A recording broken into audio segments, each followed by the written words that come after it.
Welcome to this guide for colorizing black and white photographs in Photoshop. This is a guide I put together with an emphasis for those who aren't as tech savvy as some people in my generation.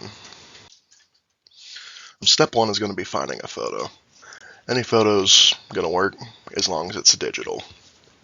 So that means JPG, JPEG, PNG, that kind of thing. If you have a physical photo you want to colorize, you're going to need to scan it first, then put it on a flash drive, get it on a computer. Second step is you're going to want to right-click on this photograph, and then select Open With, and then go to the Choose Another App option. And once you click the Choose Another App, then you'll get a list of files. You can see that in the image on the right. Then you want to scroll down and select Photoshop. It may have you sign in with a Google account. If it asks you to do that, just do it and it should work. Or if you have an Adobe account yourself, you can sign in with that as well. This step is optional. It's a touch-up. This is what you would do if your photo has scratches, folds, blemishes, that kind of thing. To access the Heal tool, you're going to use the hotkey J to bring it up, or you can click on the icon. It looks like this icon here on the right. And then you're going to use the left and right bracket keys to make the size of your brush bigger or smaller.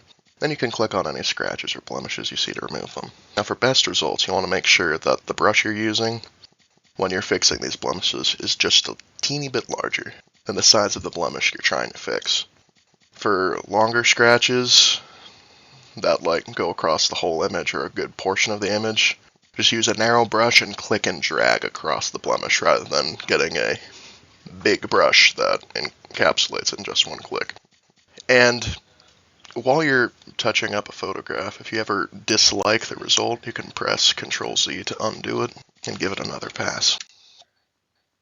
Fourth step is to desaturate it. A lot of black and white photos are kind of sepia-hued, which is going to interfere with the process later on, but there's an easy fix for it. Just go to the Adjustments tab. It'll be in the sidebar on the right in the app. Then you're going to want to click on Single Adjustments, and then Hue and Saturation, which you can see image on the left there. Once you click on that, it's going to bring up the panel that's shown in the image on the right.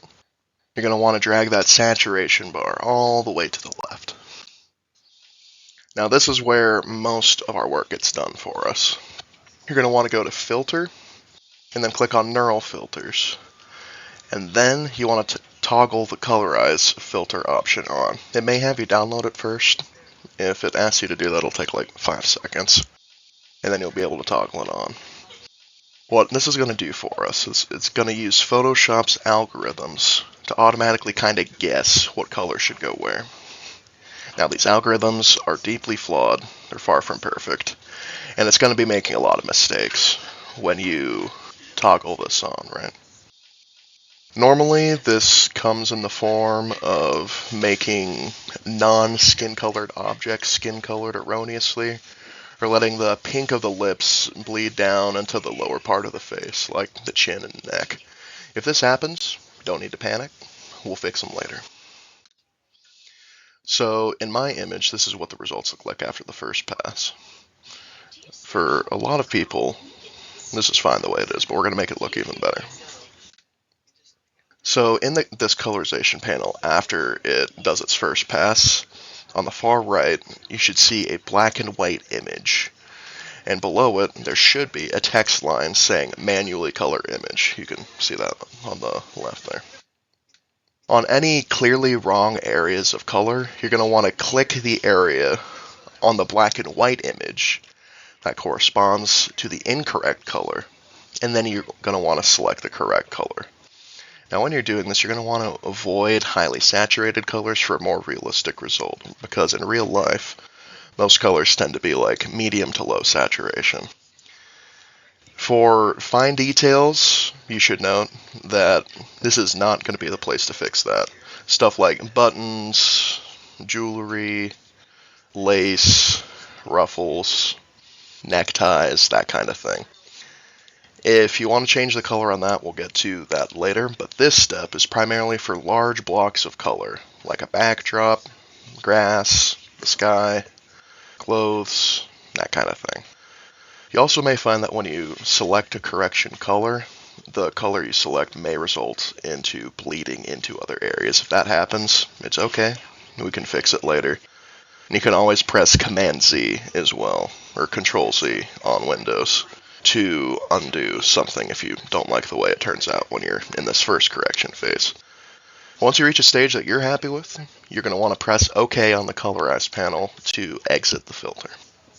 So this is the results after the first pass of color correction.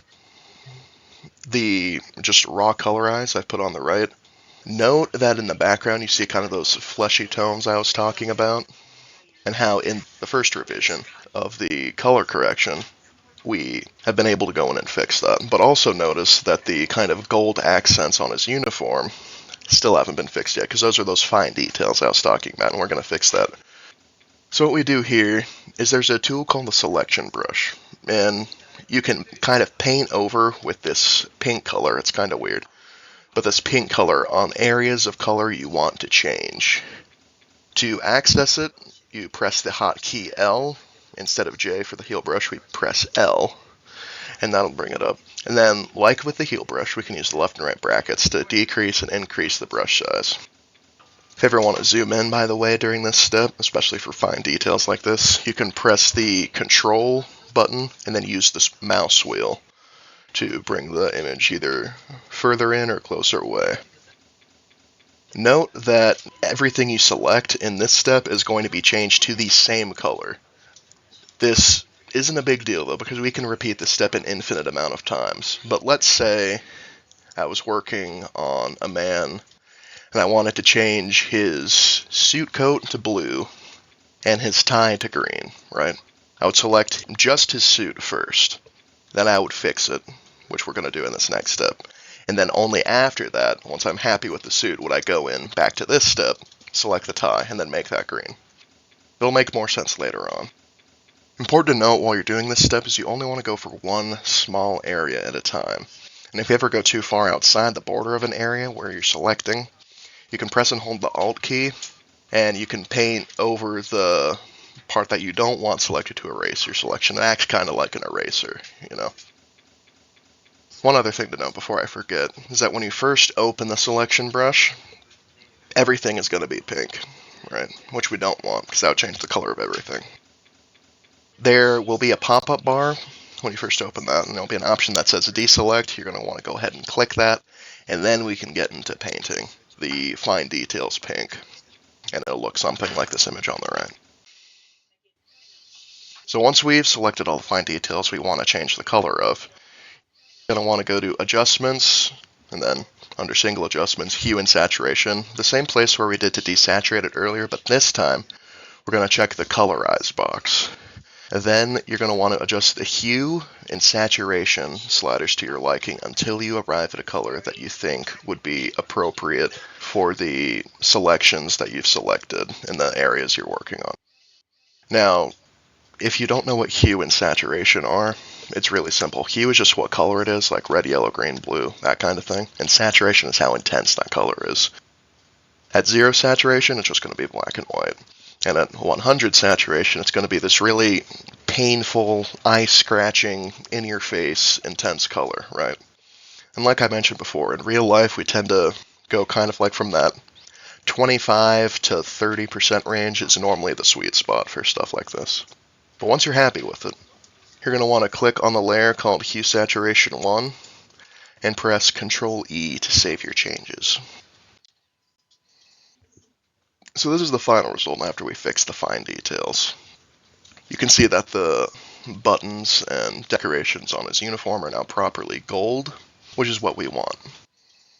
And do keep in mind that you can repeat this step 7 an infinite amount of times to add all the fine detail changes you want to add in.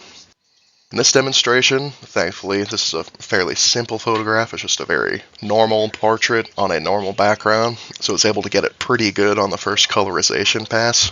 So I didn't have to add that many fine details in. If I have a more complex photo, for example, one with multiple subjects or on a live background, you may have to do step 7, 2, 3, 4, 5, even 6, 7 times. This step is time consuming, but it is rewarding. And I like doing it because it lets you be artistic, because you get to choose what color you want the fine details to be. And this can go hand in hand with your research. Like, let's say for this man, he was I believe in the Air Force. I could research, what did Air Force uniforms look like in the 1950s. Then I could go in, do research on that to see what appropriate colors would be, and then put them in here, which is what I did. So after you've gotten everything just how you like it, we're going to want to export it. And to do that, you want to go to File, and then Export, and then Quick Export as PNG. I like exporting things to my desktop, but you can also export it to File Explorer anywhere you want. You could export it directly to a flash drive if you need. But once you have it exported, you can upload it wherever you please. That can be on Family Search, that can be sending it to relatives, anything you want. And that's all. If you have any questions, you're welcome to come down to the Family History Library and ask for hands-on assistance. My name's Elder Bischoff. If I'm on hand, I would definitely be elated to help you.